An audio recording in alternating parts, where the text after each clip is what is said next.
Hi friends, எல்லோரும் நல்லா இருக்கீங்களா? இன்றைக்கி சூப்பராக ஒரு டிஷ் செய்யலாம். 2 நிமிஷம் நமக்கு ரைஸ் மட்டும் சாப்பாடு மட்டும் இருந்தோன்னா நம்ம இந்த சாப்பாடு செஞ்சிடலாம். அதுக்காக எண்ணெய் ஊற்றி கடுகு போட்டிருக்கேன்.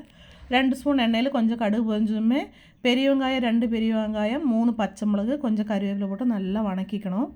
நான் எக் ரைஸ் தான் செய்கிறேன். இந்த மாதிரி நீங்கள் எக் ரைஸ் செஞ்சு கொடுத்தோன்னா குழந்தைகளுக்கு ரொம்ப பிடிக்கும்.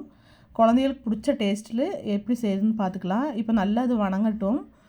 இந்த டைமில் இந்த எக் ரைஸுக்கு தேவையான உப்பு ஒரு அரை ஸ்பூன் போட்டிருக்கு.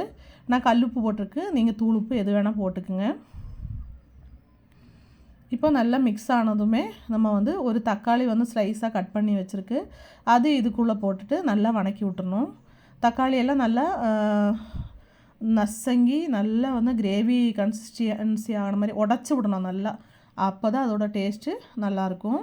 இப்போ பாருங்கள் நல்லா உடஞ்சிருச்சு. இந்த டைமில் நான் சக்தி சிக்கன் மசாலா இருக்குல்லங்க, அது இந்த 10 ரூபா பேக்கெட் இருக்குல்லங்க, அதில் பாதி போட்டிருக்கேன்.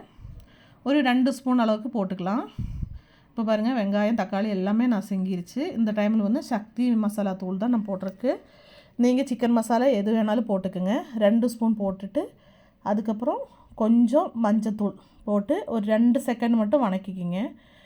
ரொம்ப நேரம் வணக்கினோன்னா அது கருகின மாதிரி ஆகிடும். 2 செகண்ட் மட்டும் வணக்கினா போதும். இப்போது எல்லா மசாலா இவ்வளோ தான், இது போட்டு நல்லா வணக்கிடணும். இந்த டைமில் நான் ஒரு 4 முட்டை உடச்சி ஒரு டம்ளரில் ஊற்றி வச்சுருக்கு. 2 செகண்ட் வணங்கணுமே அந்த முட்டை அதுக்குள்ளே போட்டு கேஸை சிம்மில் வச்சுட்டு நம்ம நல்லா இது கொத்தி பொரித்து எடுத்துடணும்.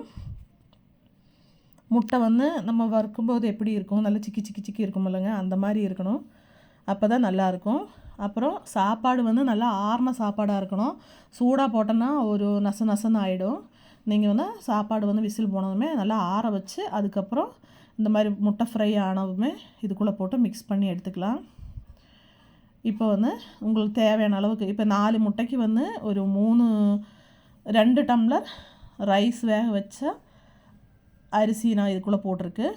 எந்த அளவுக்கு உங்களுக்கு தேவையோ அந்த அளவுக்கு போட்டுக்குங்க.